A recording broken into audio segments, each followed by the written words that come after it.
The item is a field radio model SW-12. It was logged into inventory at 0710 hours, then carried east into the Gifford Pinchot National Forest, off Forest Service Road 23.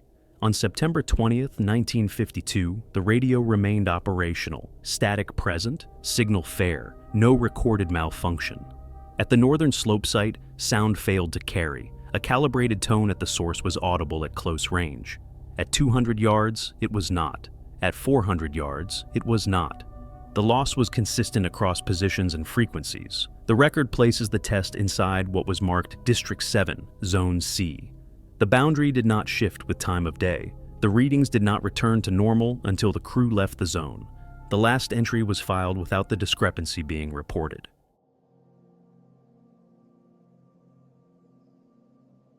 The Gifford Pinchot National Forest occupies nearly 1.3 million acres across the Cascade Range in southern Washington state. Its western boundary follows the Lewis River drainage. To the east, the terrain climbs toward Mount Adams and the Yakama Nation Reservation. The forest's administrative zones were redrawn in 1949 following consolidation of several smaller ranger districts. Access from the nearest population center, Trout Lake, requires a minimum 40-minute drive on Forest Service roads that remain unplowed from November through April. Most secondary roads are decommissioned or seasonally gated. The Mount Adams Wilderness comprises much of the eastern interior. Elevations range from 1,400 feet along the Columbia River Gorge to over 12,000 feet at the Adams Summit. Precipitation averages between 80 and 140 inches annually, depending on elevation and aspect. The forest floor and mid-elevation zones consists primarily of Douglas fir, western hemlock, and western red. A cedar. Ground cover is dense. Topographic maps from the 1940s show large sections marked only with contour intervals and no trail designations. The area discussed in this account lies within what was then labeled District 7, Zone C, a wedge of terrain bounded by Road 23 to the south and the Cispus River to the north. No established campsites existed in this zone as of 1952. Logging activity had been proposed but never initiated. The terrain is not vertical, but it is uneven. Small ridgelines and drainages create acoustic shadows. Radio communication was considered unreliable, except from elevated positions. Winter snowpack in the zone typically exceeds 6 feet by January. Spring melt begins in late April. Stream crossings become impassable during runoff.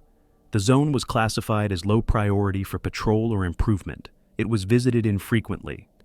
The following material is drawn from field documentation recovered in 1986 during a routine archive transfer. The original notebooks were stored in a file cabinet at the former Randall Ranger Station. They were not digitized. Copies are held by the U.S. Forest Service Regional History Collection in Portland.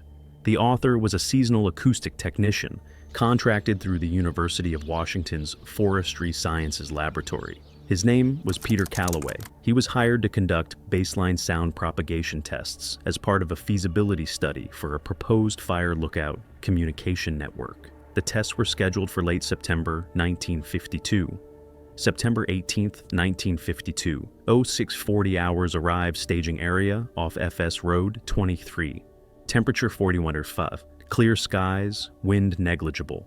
Established base camp at mile marker 6.2. Equipment unloaded and inventoried. 2 Type Worry sound meters, calibration unit, 3 portable amplifiers, stopwatch, compass, signal flares, white smoke, field radio, SW-12. Radio check with Randall completed at 07 Psasium. Signal strength fair. Plan, deploy sound sources at 500-yard intervals along ridgeline transect. Record amplitude decay and directionality at fixed receiver positions. Duration, 3 days. Forecast stable through Friday. War, September 18th, 1952, 15:20 hours. First transect completed. Results consistent with expected inverse square attenuation. Measurements logged, calibration held steady throughout. Terrain cooperated, visibility good. Second transect postponed to tomorrow due to time. Made camp at 16:10. Dinner, notes transcribed, radio check at 1900. Signal weaker than morning, but audible. Requested weather update. Randall confirmed stable pattern. All equipment secured. September 19th, 1952, 0555 hours. Woke to frost on tent. Temperature 38 degrees. No wind. Prepared for second transect. Moved receiver position 800 yards northeast to secondary ridge. Deployed test tone at U720 from base position. 300 Hz sustained note. Amplified to approximately 95 dB at source. Measurement taken. Results as expected. As repositioned amplifier to mid-slope. Repeated test at 0805. Results recorded. No anomalies. September 19th, 1952. 1410 hours third test along eastern drainage. Moved amplifier to location C3 per map designation. Activated tone at 1425. Receiver positioned at base of ridge approximately 600 yards west. Tone duration 30 seconds. Measurement 68 dB at receiver, within predicted range. Calibration reconfirmed, prepared for final test of the day. September 19th, 1952, 1640 hours. Relocated amplifier to northern slope. Cleared area for placement. Activated tone at 1655, 300 Hz, same output level as prior tests. Duration 30 seconds as standard. Return to receiver station. Meter reading 14 dB, rechecked calibration. No fault indicated. Repeated test at 1710, same result. Amplifier output verified at source, no malfunction. Repositioned receiver 200 yards closer. Repeated tone. Reading 19 dB. Expected value at that distance, approximately 74 dB. Return to camp. Radio check at 1900. Did not report discrepancy. Will retest tomorrow with alternate equipment. September 20th, 1952, the 6:15 hours. Swapped sound meter for backup unit. Recalibrated both devices at camp. Both meters matched on reference tone. No equipment error. Moved to same northern slope location as yesterday. Deployed tone at U720. Receiver at same position as final test from prior day. Reading 17 dB. Moved receiver to within 100 yards of source. Tone repeated. Reading 22 dB. At 100 yards with 95 dB source output, expected reading approximately 80 dB. Observed value represents reduction of nearly 60 dB beyond predicted attenuation. No obstructions between source and receiver. Checked amplifier manually. Audible at source position. Walked transect between source and receiver during tone emission. Audible at source. Not audible at 200 yards. Not audible at 400 yards. Faint at 50 yards. No echo. No reverberation. Tested directional. Variation. Repositioned receiver at multiple compass points around source. Results consistent. Attenuation uniform in all directions. September 20th, 1952, 1530 hours. Repeated full test series using 1000 Hz tone instead of 300 Hz. Results identical. Attempted verbal call test. Shouted from source position toward receiver. No response from assistant at receiver. Assistant walked to within 75 yards. Reported he could not hear calls until approximately 60 yards. We stood 60 yards apart and spoke at normal volume. Communication possible, but required raised voice. Standard forest conditions would allow normal conversation at that distance. Conducted clap test. Single hand clap, audible to assistant at approximately 40 yards. Expected range in open forest, 850, 200 yard minimum. No explanation. Return to camp. Radio check at 1900. Did not report findings. Will conclude tests tomorrow and return to Randall. September 21st, 1952, 7:30 hours broke camp. Loaded equipment, conducted final verification test at staging area before departure. Standard tone at base camp location. Measurement at 500 yards, 52 dB. Within expected range, no anomaly detected outside the northern slope zone. Departed site at 0920. Reached Randall at 1140. Submitted preliminary report noting equipment functioned correctly and terrain variability observed. Recommended follow-up study if communication network proceeds. No further study was authorized. The contract file was closed in November 1952. Peter Callaway returned to the University of Washington and completed his degree in forestry sciences in 1954. He worked for the Washington Department of Natural Resources until his retirement in 1981. He did not publish findings related to the Gifford Pinchot tests. No subsequent acoustic studies were conducted in Zone C. The Fire Lookout Communication Network was never constructed. The northern slope zone referenced in the notes corresponds to an area approximately 2 miles east-southeast of present-day Trail 1. It remains unmapped in recreational databases.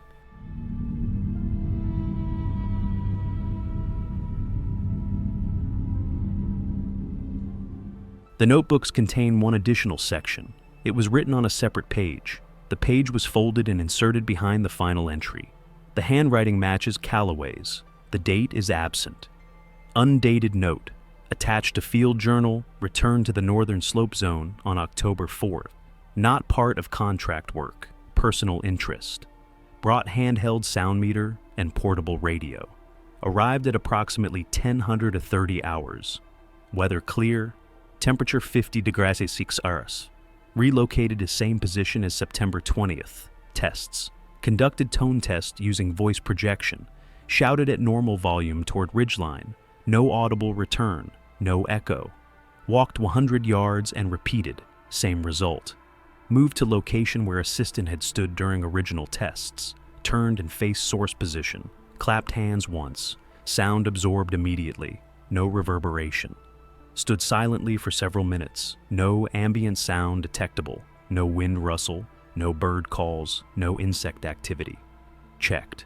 Wristwatch, functional. Checked radio, static present, confirmed operational. Walked perimeter of zone.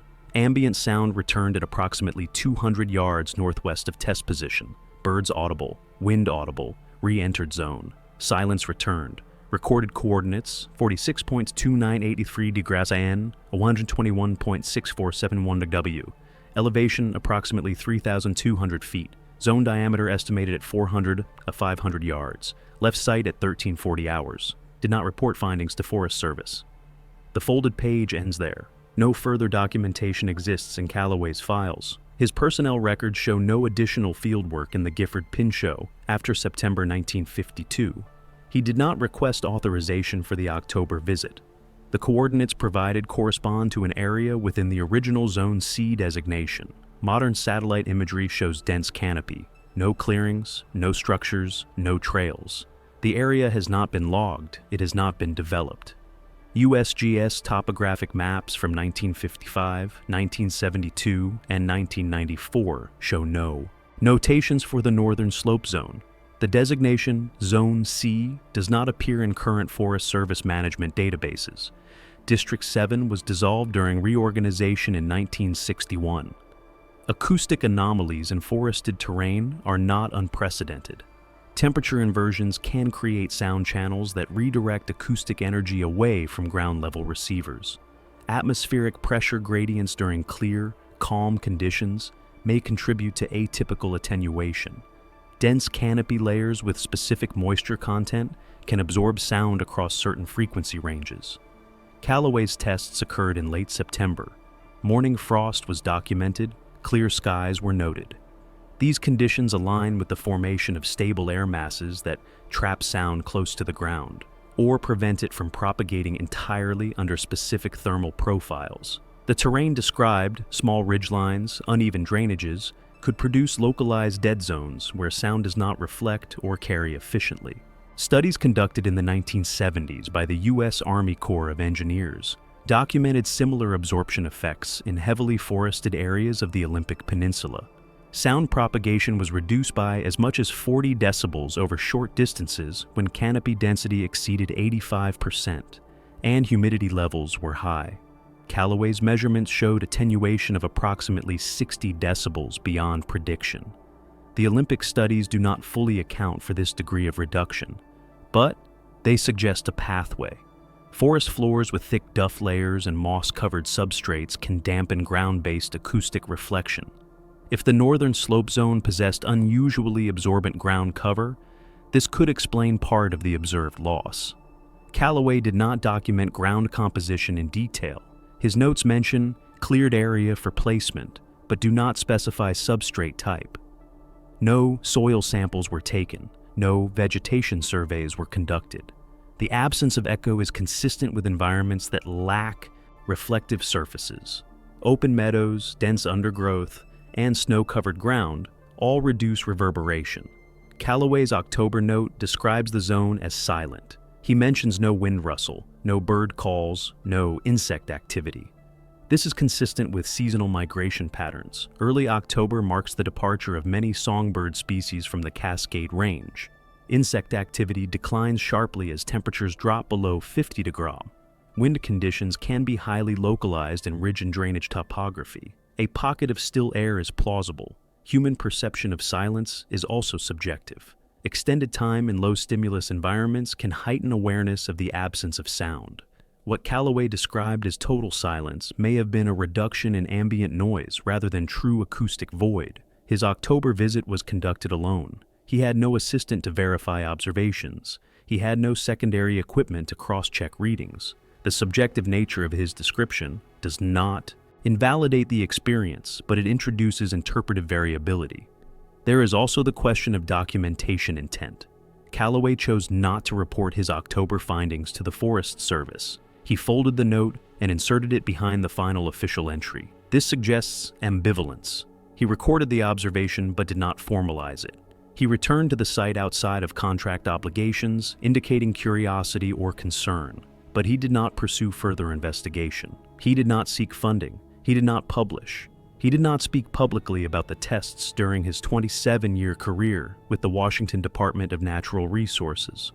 When interviewed in 1979 for an oral history project on early Forest Service contracting, Callaway described his 1952 work as routine acoustic mapping. He made no mention of the northern slope zone. This pattern, documentation without disclosure, appears repeatedly in archival records from the mid-20th century. Field. Technicians, surveyors, and rangers encountered conditions they could not explain. They recorded them, they filed them, they moved on. The reasons vary. Professional reputation was a factor. Reporting unexplained phenomena could invite skepticism or career consequences. Institutional protocols also played a role. Forest Service guidelines in the 1950s did not include procedures for anomalous observations. There was no framework for escalation. If a finding did not fit existing categories, fire risk, wildlife activity, resource extraction, it was often omitted from formal reports. Callaway's preliminary report described terrain variability. This language is nonspecific. It satisfies contractual obligations without raising questions. It closes the loop. The residual element is not the silence itself. Silence can be explained. It is the consistency. Callaway's tests on September 20th were conducted at multiple times across several hours: morning, midday, late, afternoon. Atmospheric conditions change throughout the day. Temperature shifts, humidity fluctuates, wind patterns vary. Yet, the attenuation remained uniform. The October visit occurred 2 weeks later. Different weather, different time of day, different season. The effect persisted. The zone diameter, estimated at 400 to 500 yards, is also notable. Acoustic dead zones caused by terrain or canopy are typically irregular. They follow the contour of ridgelines or the distribution of vegetation. Callaway described the boundary as sharply defined. Ambient sound returned at approximately 200 yards northwest. He re-entered the zone. Silence returned. This suggests a spatial consistency that does not align well with environmental explanations. Temperature inversions are transient. Canopy absorption is gradual. Ground dampening is variable. None of these factors produce crisp boundaries. Callaway's coordinates place the zone at 3,200 feet elevation. This is below the typical inversion layer altitude for the Cascade Range. It is also below the tree line. The zone is not exposed. It is not a ridgetop. It is mid-slope. Modern acoustic science recognizes the possibility of constructive interference, where sound waves cancel each other due to phase alignment. But this requires specific geometric conditions and precise frequency matching. Callaway tested multiple frequencies. He tested verbal calls, hand claps, and sustained tones. All were absorbed uniformly. constructive interference does not account for broadband attenuation.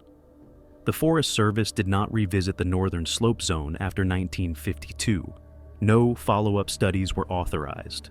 No additional contracts were issued for acoustic testing in the Gifford Pinchot National Forest. The Fire Lookout Communication Network, original justification for Callaway's work, was abandoned in 1953. Funding was redirected to radio repeater systems mounted on existing structures. The northern slope zone was not logged. It was not surveyed for recreation. It was not included in wilderness designation studies during the 1970s. It appears on no modern trail maps. The coordinates Callaway recorded fall within current national forest boundaries. The area is accessible. There are no restrictions, but there are no trails, no marked routes, no infrastructure. It remains as it was in 1952. Peter Callaway's field journals were transferred to the Regional Archive in 1986. They were cataloged as part of a larger collection documenting early Forest Service contracting practices. The folded note was not mentioned in the catalog entry. It was discovered during a 2003 digitization project. By that time, Callaway had been deceased for 14 years. No family members were located for follow-up interviews. His academic advisor at the University of Washington had passed in 1991. The assistant mentioned in the September tests was not named in the documentation.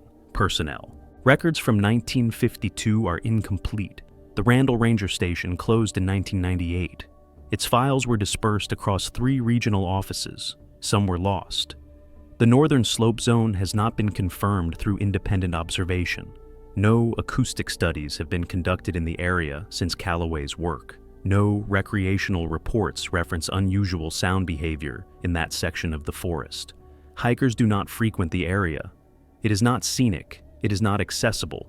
It is not notable. The coordinates exist. The documentation exists. The phenomenon, if it occurred as described, has not recurred in any recorded form.